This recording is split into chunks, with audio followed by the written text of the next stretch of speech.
जय हिंद। नमस्ते आप सभी को। आज हम लोग कर्मनाशा की हार पाठ से एक महत्वपूर्ण प्रश्न करेंगे। कहानी में उठाई गई प्रमुख समस्याएं। तो प्रश्न है, कर्मनाशा की हार कहानी में किन किन समस्याओं को उजागर किया गया है, स्पष्ट कीजिए। कर्मनाशा की हार डॉक्टर शिव प्रसाद सिंह की बहुत चर्चित कहानी है। इसमें लेखक ने अंधविश्वास पर करारी चोट की है। लेखक ने एक साथ ग्रामीण समाज में व्याप्त कई समस्याओं को उठाया है, जो निम्नलिखित है। पहला समस्या जो उठाते हैं वो है अंधविश्वास। लेखक कहानी में ग्रामीण समाज में व्याप्त अंधविश्वास की भावना को उठाते हैं। कर्मनाशा के बारे में किनारे के लोगों में यह अंधविश्वास प्रचलित था कि नदी में एक बार बाढ़ आ जाए तो वह बिना किसी के बलि लिए नहीं लौटती। इसी प्रचलित अंधविश्वास के कारण जब 5 बकरों की बलि देने के बाद भी नदी का हौसला कम नहीं होता है, तो एक अंधी लड़की और एक अपाहिज बुढ़िया को बाढ़ के भेंट चढ़ा दिया जाता है। अतः आज भी ग्रामीण समाज दकियानुसी सोच और अंधविश्वास से बाहर नहीं निकल पाया है। लेखक इस धारणा को पुष्ट करते हैं। तो जो पहली समस्या उठा रहे हैं वो कौन सी समस्या है? अंधविश्वास, ग्रामीण समाज में फैले अंधविश्वास की भावना को। दूसरी जो समस्या उठाते हैं वो है जाति पाति की भावना।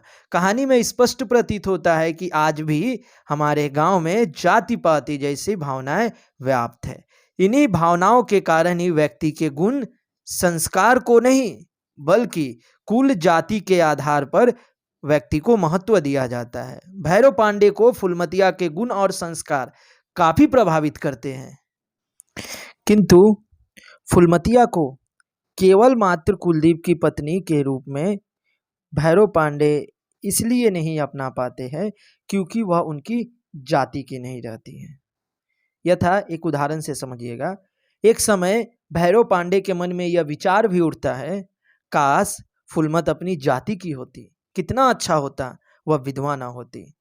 अतः जाति का बंधन और फूलमत का विधवा होना ही भैरव पांडे को फूलमत को अपने घर की बहू के रूप में स्वीकार करने से रोकता है। तो ये दूसरी समस्या है जो उठाते हैं। अब देखते हैं तीसरी समस्या है रूढ़िगत परंपराओं के प्रति जकड़न की भावना। कहानी के माध्यम से लेखक ने ग्रामीण समाज में रूढ़िगत परंपराओं के प्रति जो जकड़न की भावना है, इस समस्या को भी उठाते हैं।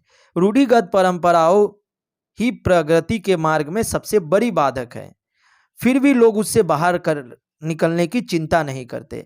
गांव में जब बाढ़ आती है तो कढ़ा चढ़ाकर ओझा गुनी के तंत्र मंत्र से बलि देकर बाढ़ शांत करने की कोशिश की जाती है। अर्थात अब ग्रामीण समाज जो है रूढ़िगत परंपराओं से बाहर नहीं निकल पाया है, इस समस्या को भी रखते हैं। चौथी है और अंतिम, जीवन मूल्यों की उपेक्षा।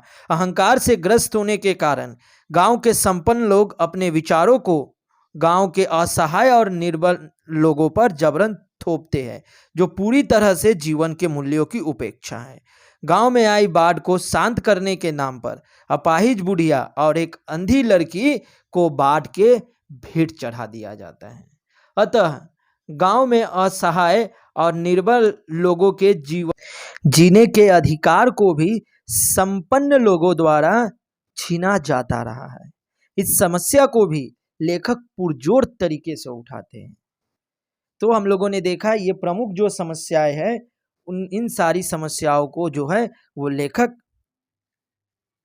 इस कहानी में उठा रहे हैं।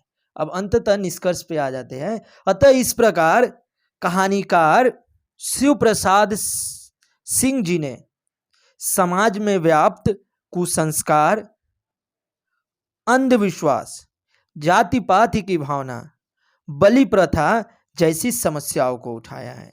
और केवल समस्या को उठाते नहीं है, लेखक ने भैरव पांडे के माध्यम से जाति पाति के बंधन को तोड़ने का भी काम किया है। तो आज हम लोगों ने कहानी में उठाई गई प्रमुख समस्याओं के बारे में जाना। अगले दिन हम और 2 प्रश्नों को लेकर चर्चा करेंगे। तब तक आप लोग ये देखिए अच्छे से और इसे समझिए। नमस्ते आप सभी।